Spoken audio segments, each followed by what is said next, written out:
Horror ಹಾಗೂ comedy ಈ ಎರಡು ಜಾನರ್ನ ಸಿನಿಮಾಗಳನ್ನ ಮಾಡೋದು ಸ್ವಲ್ಪ ಚಾಲೆಂಜಿಂಗ್ ಕೆಲಸನೇ. ದೊಡ್ಡ ದೊಡ್ಡ ಸ್ಟಾರ್ಗಳ ಫಿಲ್ಮೋಗ್ರಫಿಯಲ್ಲೂ ಕೂಡ ಈ ಕ್ಯಾಟಗರಿಯ ಸಿನಿಮಾಗಳು ಕಮ್ಮಿನೇ ಸಿಗ್ತವೆ. ಯಾಕಂದ್ರೆ ಅಲ್ಲಿ ಹೋಗೋ ಎಫರ್ಟು ಟೈಮು ಸ್ವಲ್ಪ ಜಾಸ್ತಿನೇ. ಹಾಗಿರುವಾಗ ಒಳ್ಳೆ ಹಾರರ್ ಸಿನಿಮಾ ಬಂತು ಅಂತಂದ್ರೆ ನಮ್ಮಂತ ಫಿಲಂ ಲವರ್ಸ್ಗೆ ಅದೊಂಥರ ಹಬ್ಬನೇ. ಆದಷ್ಟು ಥಿಯೇಟರ್ನಲ್ಲೇ ನೋಡಿ ಕಣ್ ತುಂಬಿಸ್ಕೊಳ್ಳೋದಕ್ಕೆ ಟ್ರೈ ಮಾಡ್ತೀವಿ. ಸೊ ಕಳೆದ ವರ್ಷ ಅಂದ್ರೆ 2025ರಲ್ಲಿ ನಾವು ನೋಡಿದಂತಹ ಬೆಸ್ಟ್ ಹಾರರ್ ಸಿನಿಮಾಗಳು ಯಾವುದು, ನಮ್ಗೆ ಆ ಸಿನಿಮಾಗಳಲ್ಲಿ ಇಷ್ಟ ಆದದ್ದೇನು ಎಲ್ಲವನ್ನ ಈ ವಿಡಿಯೋನಲ್ಲಿ ಹೇಳ್ತೀರಿ. ಬನ್ನಿ ನೋಡ್ಕೊಂಬರೋಣ.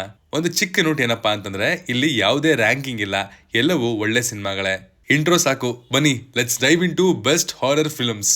ಹಾಯ್ ಎಲ್ರಿಗೂ ನಮಸ್ಕಾರ and welcome to Khadak cinema. Thama ಇದು ಬಾಲಿವುಡ್ ನ one of the most successful universe ಆದಂತಹ ಮ್ಯಾಡಾಕ್ ಹಾರರ್ ಕಾಮಿಡಿ ಯೂನಿವರ್ಸ್ಗೆ ಸೇರುವಂತಹ ಸಿನಿಮಾ. ಇಲ್ಲಿ ರಶ್ಮಿಕಾ ಮಂದಣ್ಣ, ಆಯುಷ್ಮಾನ್ ಖುರಾನಾ ಅವರು ಲೀಡ್ ಆಗಿ ಕಾಣಿಸ್ಕೊಂಡಿದ್ದಾರೆ. ಇಲ್ಲಿ ನಮ್ಮ ನಾಯಕನ ಹೆಸರು ಅಲೋಕ್. ನ್ಯೂಸ್ ರಿಪೋರ್ಟರ್ ಆಗಿ ಕೆಲಸ ಮಾಡುವಂತಹ ಇವನ್ಗೆ ಕಾಡಿಗೆ ಒಂದು ಕೆಲಸದ ಮೇಲೆ ಹೋದಾಗ ಅನ್ಫಾರ್ಚುನೇಟ್ಲಿ ತಡಕ ಅಕ್ಕ ರಶ್ಮಿಕಾ ಮಂದಣ್ಣ ಅವರನ್ನ ಭೇಟಿ ಆಗ್ಬೇಕಾಗಿ ಬರುತ್ತೆ.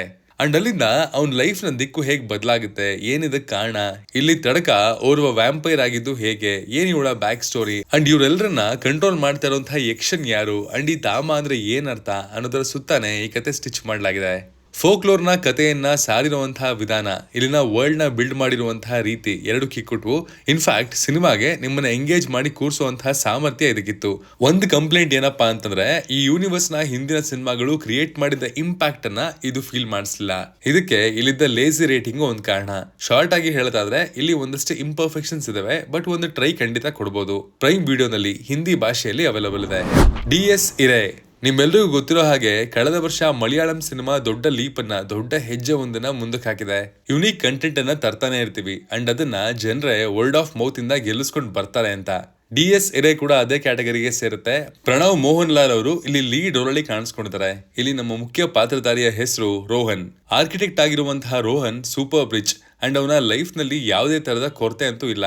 ಹೀಗಿರುವಾಗ ಅವನ ಮನೆ ಒಂದಿನ ಪೊಸೆಸ್ಡ್ ಆಗುತ್ತೆ, ಅವನನ್ನ ರಿಪೀಟೆಡ್ಲಿ ಅಟ್ಯಾಕ್ ಮಾಡುತ್ತೆ ಅಂಡ್ ಅವನ ಬದುಕು ಒಂದೇ ಸಮ ಉಲ್ಟಾ ಆಗ್ಬಿಡುತ್ತೆ. ಸೊ ಎಲ್ಲದಕ್ಕೂ ಏನ್ ಕಾರಣ, ಯಾರು ಇದನ್ನೆಲ್ಲ ಮಾಡ್ತಾ ಇರೋದು ಅನ್ನೋದನ್ನ ನೀವು ಸಿನಿಮಾ ನೋಡೇ ತಿಳ್ಕೊಬೇಕು. ಇಲ್ಲಿ ದೆವ್ವ ಅನ್ನುವಂತಹ ಫ್ಯಾಕ್ಟರ್ ನ ಡೀಲ್ ಮಾಡಿರುವಂತಹ ವಿಧಾನನೇ ಎಕ್ಸ್ಟ್ರೀಮ್ಲಿ ಯುನೀಕ್. ಕೆಟ್ಟ VFX ಮಾಡಿ ದೆವ್ವ ಅಂತ ಇಲ್ಲಿ ತೋರಿಸಿಲ್ಲ, ಜಂಪ್ ಸ್ಕೇರ್ಸ್ ಅಂತ ಕೂಡ ದೊಡ್ಡದಾಗಿ ಏನೂ ಇಲ್ಲ. ಬಟ್ ಭಯ ಅನ್ನೋದು ಆಸ್ ಅನ್ ಆಡಿಯನ್ ನಮ್ಗೆ ಆಗ್ತಾನೆ ಇರುತ್ತೆ. ಈ ಸಿನಿಮಾದ ಸೌಂಡ್ ಎಫೆಕ್ಟ್ಸ್ ನಿಂದ, ಪಾತ್ರಗಳ ವರ್ತನೆಯಿಂದ ಅಂಡ್ ಆ ವಾತಾವರಣದಿಂದ ಭಯ ಹುಟ್ಟಿಸ್ತಾರೆ.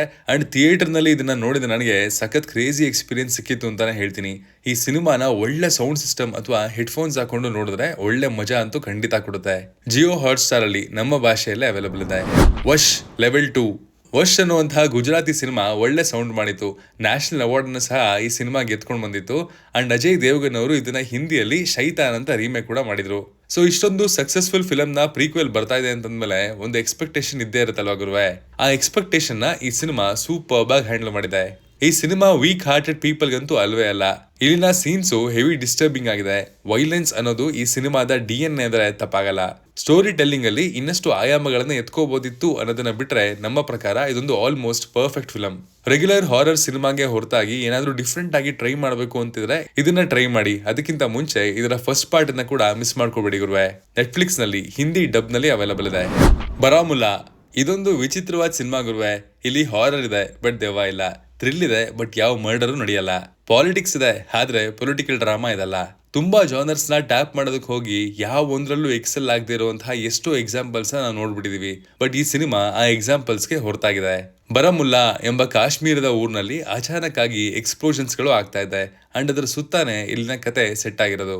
ಈ ಸಿನಿಮಾದಲ್ಲಿ ಇಂಡಿಯನ್ ಆರ್ಮಿನ ಅಂಡ್ ಅವರ ಚಾಲೆಂಜಸ್ ನ ಸಖತ್ ರಿಯಲಿಸ್ಟಿಕ್ ಆಗಿ ತೋರಿಸಿದ್ದಾರೆ. ಅಂಡ್ ಇದನ್ನ ನೋಡಿದ್ಮೇಲೆ ನಮ್ಮ ಆರ್ಮಿಯ ಮೇಲೆ ಇನ್ನಷ್ಟು ಗೌರವ ನಿಮ್ಗೆ ಹೆಚ್ಚಾಗೋದು ಖಂಡಿತ. ಇನ್ನು ಫಸ್ಟ್ ಹಾಫ್ ಅಲ್ಲಿ ಸ್ವಲ್ಪ ಪೇಷನ್ಸ್ ಅನ್ನ ಡಿಮ್ಯಾಂಡ್ ಮಾಡುತ್ತೆ, ಬಟ್ ಆಮೇಲೆ ಇರೋದು ರಿಯಲ್ ಮಾಲ್ ಅಂದ್ರೆ ತಪ್ಪಾಗಲ್ಲ.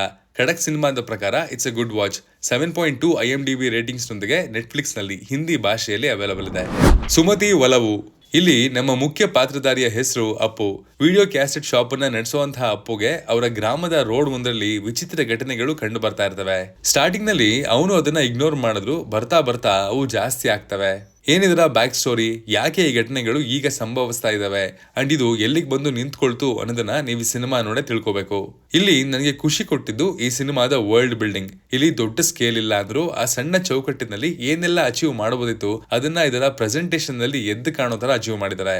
ಮಧ್ಯ ಕಾಮಿಡಿನ ಬ್ಲೆಂಡ್ ಮಾಡಿರುವಂತಹ ಪೋರ್ಷನ್ಸ್ ಕೂಡ ಖುಷಿ ಕೊಟ್ವು. ಅಲ್ಲಲ್ಲಿ ಸಿನಿಮಾ ಆಫ್ ಆಗುತ್ತೆ, ಆನ್ ಆಗುತ್ತೆ, ಬಟ್ ಓವರ್ ಆಲ್ ಒಳ್ಳೆ ರೌಂಡ್ ಆಫ್ ಅನ್ನ ಪಡ್ಕೊಂಡಿದೆ. ಸಿನಿಮಾ ZEE5 ನಲ್ಲಿ ನಮ್ಮ ಭಾಷೆಯಲ್ಲೇ ಅವೈಲಬಲ್ ಇದೆ.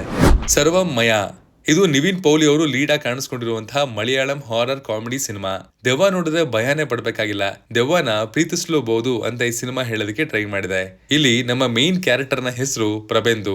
ದೇವ್ರನ್ನೇ ನಂಬದೇ ಇರುವಂತಹ ಒಬ್ಬನ್ಗೆ ದೆವ್ವ ಎದುರಾದ್ರೆ ಅದು ಹೇಗಿರುತ್ತೆ ಹೇಳಿ. ಸೊ ಏನಿ ಗಲಭೆ, ಈ ದೆವ್ವ ಯಾಕಷ್ಟು ಲವಬಲ್ ಅನ್ನೋದನ್ನ ನೀವು ಸಿನಿಮಾ ನೋಡೇ ತಿಳ್ಕೊಬೇಕು. ಇಡೀ ಸಿನಿಮಾ ಒಂದು ತೂಕ ಆದ್ರೆ ಇದರ ಕೊನೆಯ 15 ನಿಮಿಷ ಅದಕ್ಕೆ ಸಂವಾದ ತೂಕ. ಹಾಗಂತ ಮಿಕ್ಕಿದ ಪಾರ್ಟ್ಸ್ ಬೋರಿಂಗ್ ಇದೆ ಅಂತಲ್ಲ, ಎಕ್ಸ್ಟ್ರೀಮ್ಲಿ ಎಂಟರ್ಟೈನಿಂಗ್ ಸೀನ್ಸ್ ನಡುವೆ ಸ್ಲೈಟ್ ಆಗಿ ಟೆನ್ಷನ್ ಕ್ರಿಯೇಟ್ ಮಾಡ್ಕೊಂಡು ಮುಂದೆ ಸಾಗುತ್ತೆ ಅಂಡ್ ಕ್ಲೈಮ್ಯಾಕ್ಸ್ ನಲ್ಲಂತೂ ಅಲ್ಟಿಮೇಟ್ ರೌಂಡ್ ಆಫ್ ಸಿಗುತ್ತೆ. ಜಿಯೋ ಹಾಟ್ ಸ್ಟಾರ್ ನಲ್ಲಿರುವಂತಹ ಈ ಕ್ಯೂಟ್ ಹಾರರ್ ಸ್ಟೋರಿನ ಮಿಸ್ ಮಾಡ್ಕೋಬಿಡಿ ಗುರುವೆ. ಒಳ್ಳೆ ಕನ್ನಡ ಡಬ್ ನೊಂದಿಗೆ ಅವೈಲಬಲ್ ಇದೆ. ರೇಖಾ ಚಿತ್ರಂ 20-25 ದಿನಕ್ಕೆ OTT ಸಿನಿಮಾ ಬಂದ್ಬಿಡುವಂತಹ ಈ ಕಾಲದಲ್ಲಿ ಈ ಸಿನಿಮಾ ನೋಡೋದಕ್ಕೆ 2 ತಿಂಗಳು ವೆಯ್ಟ್ ಮಾಡಿದೆ ಅಂದ್ರೆ ನೀವು ನಂಬ್ತೀರಾ? ಸಿನಿಮಾನ ಥಿಯೇಟರ್ ನಲ್ಲಿ ಇರುವಾಗ ಶೋಸು ಬಹಳನೇ ದೂರ ಇದ್ವು, ಪ್ಲಸ್ ಇಂಗ್ಲಿಷ್ ಸಬ್ ಟೈಟಲ್ಸು ಗ್ಯಾರಂಟಿ ಇರಲಿಲ್ಲ. ಹಾಗಾಗಿ ನಮ್ಮ ಭಾಷೆಯಲ್ಲೇ ಬರೋದಕ್ಕೆ ಕಾಯ್ತಾ ಇದ್ದೆ ಅಂಡ್ ಆ ವೆಯ್ಟ್ ಮಾಡಿದಕ್ಕೆ 100% ವರ್ತ್ ಈ ಸಿನಿಮಾ ಅಂತ ಹೇಳ್ತೀನಿ ಗುರುವೆ. ಮಲಯಾಳಂ ನಲ್ಲಿ ಸೂಪರ್ ಕಂಟೆಂಟ್ ಗುರು ಇದು ಅನ್ನೋಷ್ಟರಲ್ಲಿ ಇನ್ನೊಂದು ಬ್ರಿಲಿಯಂಟ್ ಫಿಲಂ ಬಂದು ನಮ್ಮ ಬಾಗ್ಲನ್ನ ತರ್ತಾ ಇರುತ್ತೆ. 1985ರಲ್ಲಿ ಸೆಟ್ ಆಗಿರುವಂತಹ ಈ ಕಥೆಯಲ್ಲಿ ಒಂದು ಹುಡುಗಿಗೆ ಮಮ್ಮೂಟಿ ಫಿಲಂ ನಲ್ಲಿ ಹೀರೋಯಿನ್ ಆಗುವಂತಹ ಬೈಕ್ ಇರುತ್ತೆ. ಬಟ್ ಇವಳ ಸ್ಕೆಲಿಟನ್ ಭೂಮಿಯ ಒಳಗ್ ಸಿಗುತ್ತೆ. ಯಾರಿದಕ್ಕೆ ಕಾರಣ, ಇದೆಲ್ಲ ಹೆಂಗಾಯ್ತು ಅಂತ ಕತೆ ಅನ್ಫೋಲ್ಡ್ ಆಗ್ತಾ ಆಗ್ತಾ ನಿಮ್ಮ ಮುಂದೆ ಇಡ್ಲಾಗುತ್ತೆ ಅಂಡ್ ಅಷ್ಟು ಪೋರ್ಷನ್ಸು ಬಹಳನೇ ಕನ್ವಿನ್ಸಿಂಗ್ ಆಗಿತ್ತು. ಇಲ್ಲಿನ ಇನ್ವೆಸ್ಟಿಗೇಷನ್ ಸೀನ್ಸ್ ಗಳು ಕೂಡ ನ್ಯಾಚುರಲ್ ಅಂತ ಅನಿಸ್ತು. ಸುಮ್ನೆ ಗಾಳಿಯಲ್ಲಿ ಆಡಿಯನ್ಸ್ಗೆ ಏನೋ ನಂಬಿಸೋದಕ್ಕೆ ಹೋಗಿಲ್ಲ. ಕ್ಲೈಮ್ಯಾಕ್ಸ್ ನಲ್ಲಿ ಹಲವಾರು ಪ್ರಶ್ನೆಗಳನ್ನ ನಮಗೆ ಉತ್ತರ ಕಂಡುಕೊಳ್ಳೋದಕ್ಕೆ ಬಿಡ್ತಾರೆ. ಸಿನಿಮಾನ ಸ್ಟಾರ್ಟಿಂಗ್ ಇಂದ ನೀಟಾಗಿ ನೋಡಿದ್ರೆ ಮಾತ್ರ ಈ ಕ್ವಶನ್ಸ್ ನಮಗೆ ಈಸಿ ಅಂತ ಅನ್ಸೋದು. ಖಡಕ್ ಸಿನಿಮಾದ ಪ್ರಕಾರ ಇದೊಂದು ಗ್ರೇಟ್ ವಾಚ್. ಸೋನಿ ಲೈವ್ ನಲ್ಲಿ ನಮ್ಮ ಭಾಷೆಯಲ್ಲೇ ಅವೈಲಬಲ್ ಇದೆ. ಶುಭಂ ರಾತ್ರಿ 9 ಗಂಟೆಗೆ ಬರುವಂತಹ ಸೀರಿಯಲ್ ಒಂದನ್ನ ನೋಡಿದಾಗ್ಲೆಲ್ಲ ದೆವ್ವದ ರೀತಿ ಬಿಹೇವ್ ಮಾಡುವಂತಹ ಪ್ಲಾಟ್ ನ ಇಟ್ಕೊಂಡು ಅದಕ್ಕೆ ಕಾರಣ ಏನು ಎತ್ತ ಅನ್ನೋದ್ರ ಸುತ್ತಾನೆ ಈ ಸಿನಿಮಾ ರಿವಾಲ್ವ್ ಆಗುತ್ತೆ. ಸುಮಂತ್ ಅವರು ಕೂಡ ಇಲ್ಲೊಂದು ಗೆಸ್ಟ್ ಅಪಿಯರೆನ್ಸ್ ನಲ್ಲಿ ಕಾಣಿಸ್ಕೊಂಡಿದ್ದು ಒಳ್ಳೆ ಹೈ ಮೂಮೆಂಟ್ ನಲ್ಲಿ ಬಂದು ಹೋಗ್ತಾರೆ. ಸ್ಟೋರಿ ಬೇಸಿಕ್ ಆಗಿದೆ, but one liners comedy engaging ಮಾಡಿ ಕೊನೆವರೆಗೂ ಇಟ್ಕೊಂಡಿತ್ತು. ಹಾರರ್ ಗೋಸ್ಕರ ಈ ಸಿನಿಮಾ ನೋಡೋದಾದ್ರೆ ಬೇಡ ಅಂತಾನೆ ಹೇಳ್ತೀನಿ, ಬಟ್ ಒಂದು ಫನ್ ಕ್ಯಾಶುಯಲ್ ವಾಚ್ ರೀತಿ ನೋಡೋದಾದ್ರೆ ಇದು ಖಡಕ್ ಸಿನಿಮಾದ ಪ್ರಕಾರ ಒಂದು good watch. Jio hot star ಅಲ್ಲಿ ನಮ್ಮ ಭಾಷೆಯಲ್ಲೇ ಅವೈಲಬಲ್ ಇದೆ. ಚೂಮಂತರ್ ಕನ್ನಡದಲ್ಲಿ ಇತ್ತೀಚಿನ ದಿನಗಳಲ್ಲಿ ಹಾರರ್ ಸಿನಿಮಾಗಳು ಗೆದ್ದಿರೋದು ಕಮ್ಮಿನೇ ಅಂಡ್ ಕಂಟೆಂಟ್ ನ ವಿಚಾರದಲ್ಲೂ ಸಹ ಅಂತ ಸ್ಟ್ರಾಂಗ್ ಕಂಟೆಂಟ್ ಬಂದಿರಲಿಲ್ಲ. ಬಟ್ ಜಾನ್ವರಿಲಿ ತೆರೆ ಕಂಡಂತಹ ಶರಣ್ ಅವರ ಚೂಮಂತರ್ ಅದಕ್ಕೆ ಹೊರತಾಗಿತ್ತು. ಸಿನಿಮಾ ಸಖತ್ ಇಂಟ್ರೆಸ್ಟಿಂಗ್ ಆಗಿ ಆಸ್ ವೆಲ್ ಆಸ್ ಎಂಟರ್ಟೈನಿಂಗ್ ಆಗಿ ಮೂಡ್ ಬಂದಿತ್ತು. ನವನೀತ್ ನಿರ್ದೇಶನದ ಈ ಸಿನಿಮಾದ ಕತೆ ಸುತ್ತೋದು ಚೂಮಂತರ್ ಅಂಡ್ ಕೋ ಅನ್ನುವಂತಹ ಕಂಪನಿಯ ಸುತ್ತ. ಈ ಕಂಪನಿ ದೆವ್ವ ಅಥವಾ ಸೂಪರ್ ನ್ಯಾಚುರಲ್ ವಿಷಯಗಳಿಗೆ ಸಂಬಂಧಪಟ್ಟಂತಹ ಕೆಲಸಗಳನ್ನ ಮಾಡುತ್ತೆ ಅಂತ ಹೇಳ್ಬೋದು. ಈ ಕಂಪನಿಯ 4 ಮಾರ್ಗನ್ ಹೌಸ್ ಅನ್ನುವಂತಹ ಹಾಂಟೆಡ್ ಜಾಗಕ್ಕೆ ಹೋದಾಗ ಏನೆಲ್ಲ ಅನಾಹುತಗಳು ಆಯ್ತು ಅನ್ನೋದೇ ಇಲ್ಲಿನ ಪ್ಲಾಟ್. ಸಿನಿಮಾ ಸರಿಸುಮಾರು 50 ದಿನಗಳ ಕಾಲ ಥಿಯೇಟರ್ಸ್ ನಲ್ಲಿ ಮೆರೆದು ಈಗ OTT ಯಲ್ಲಿ ಜನರನ್ನ ಎಂಟರ್ಟೈನ್ ಮಾಡೋದಕ್ಕೆ ಸಜ್ಜಾಗಿದೆ. ಪ್ರೈಮ್ ವಿಡಿಯೋನಲ್ಲಿ ಅವೈಲಬಲ್ ಇದೆ, ನೋಡಿ, ಇಟ್ಸ್ ಅ ಗುಡ್ ವಾಚ್. ಕಿಷ್ಕಿಂಧಾಪುರಿ ಇಲ್ಲಿನ ಕತೆ ಸ್ವಲ್ಪ ಸಿಂಪಲ್. ಕಿಷ್ಕಿಂಧಾಪುರಿ ಅನ್ನುವಂತಹ ಊರು, ಅಲ್ಲೊಂದು ರೇಡಿಯೋ ಸ್ಟೇಷನ್, ಅಲ್ಲಿಂದ ದೆವ್ವದ ಕತೆ ಆರಂಭ. ನಾವು ರೆಗ್ಯುಲರ್ ಹಾರರ್ ಸಿನಿಮಾಗಳಲ್ಲಿ ನೋಡುವಂತಹ ಟೆಂಪ್ಲೆಟ್ ಇಲ್ಲೂ ಇದೆ, ಬಟ್ ಇಲ್ಲಿನ ಪ್ರೆಸೆಂಟೇಷನ್ ಹಾಗೂ ಸಿಚುವೇಶನ್ ನ ನಮಗೆ ಕನೆಕ್ಟ್ ಮಾಡಿಸಿರುವಂತಹ ವಿಧಾನ ಚೆನ್ನಾಗಿದೆ. ಸಿನಿಮಾದಲ್ಲಿ ಸಿಕ್ಕಾಪಟ್ಟೆ ಓವರ್ ದ ಟಾಪ್ ಎಲಿಮೆಂಟ್ಸ್ ಇದ್ರೂ ಸಹ ಅವು ಕ್ರಿಂಜ್ ಅಂತ ಅನ್ಸಲ್ಲ, ಯಾಕಂದ್ರೆ ಆ ಝೋನ್ ನಲ್ಲೇ ಇರುತ್ತೆ ಅಂತ ಮೊದಲೇ ಎಸ್ಟಾಬ್ಲಿಷ್ ಮಾಡ್ಬಿಟ್ಟಿದ್ದಾರೆ. ಶ್ರೀನಿವಾಸ್ ಬೆಲ್ಲಂಕೊಂಡ, ಅನುಪಮಾ ಪರಮೇಶ್ವರನ್ ಅವರು ಲೀಡ್ ಆಗಿ ಕಾಣಿಸ್ಕೊಂಡಿದ್ದು ಅವರ ಪರ್ಫಾರ್ಮೆನ್ಸ್ ಸಿನಿಮಾಗೆ ಇನ್ನಷ್ಟು ಅಡ್ವಾಂಟೇಜ್ ಕೊಟ್ಟಿದೆ. ZEE5 ನಲ್ಲಿ ನಮ್ಮ ಭಾಷೆಯಲ್ಲೇ ಅವೈಲಬಲ್ ಇದೆ. ಇದಾಗಿತ್ತು ಬೆಸ್ಟ್ ಹಾರರ್ ಫಿಲ್ಮ್ಸ್ ಆಫ್ 2025. ಖುಷಿ ವಿಷಯ ಏನು ಅಂತಂದ್ರೆ ಹಾರರ್ ಅನ್ನೋದು ಕಾಮನ್, ಬಟ್ ಎಲ್ಲಾ ಫಿಲ್ಮ್ ಮೇಕರ್ಸ್ ಅದರ ಸುತ್ತ ತಮ್ಮದೇ ಆದಂತಹ ಒಂದು ಫ್ಲೇವರ್ ಅನ್ನ ಕ್ರಿಯೇಟ್ ಮಾಡ್ಕೊಂಡು ಹೋಗಿದ್ದಾರೆ. ಸರ್ವಮಯ, ಚೂಮಂತರ್ ಅದಕ್ಕೆ ಒಳ್ಳೆ ಉದಾಹರಣೆಗಳು. ಇಂತಹ ಒಳ್ಳೆ ಕಂಟೆಂಟ್ ಗಳು 2026ರಲ್ಲೂ ಖಂಡಿತವಾಗ್ಲೂ ಕಾಣಿಸ್ಕೊಳ್ಳಿ ಅಂತ ಆಶಿಸ್ತಾ ಅಂಡ್ ಈ ವಿಡಿಯೋನ ಡಿಸೆಂಬರ್ನ ಕೊನೆಯಲ್ಲೇ ಪ್ಲಾನ್ ಮಾಡ್ಕೊಂಡಿದ್ವಿ, ಬಟ್ ರಿಲೀಸ್ ಮಾಡೋದಕ್ಕೆ ಒಳ್ಳೆ ಸ್ಪೇಸ್ ಹಾಗೂ ಟೈಮು ಎರಡೂ ಇರಲಿಲ್ಲ. ಸೊ ಈಗ ಅದು ನಿಮ್ ಮುಂದೆ ಬಂದಿದೆ. ನಿಮ್ಗೆ ಈ ವಿಡಿಯೋಯಿಂದ ಒಳ್ಳೆ ಹಾರರ್ ಸಿನಿಮಾಗಳನ್ನ ನೋಡುವಂತಹ ಎಕ್ಸ್ಪೀರಿಯನ್ಸ್ ಸಿಕ್ಕಿದ್ರೆ ನಮಗೂ ಖುಷಿನೇ. Signing off, Manu.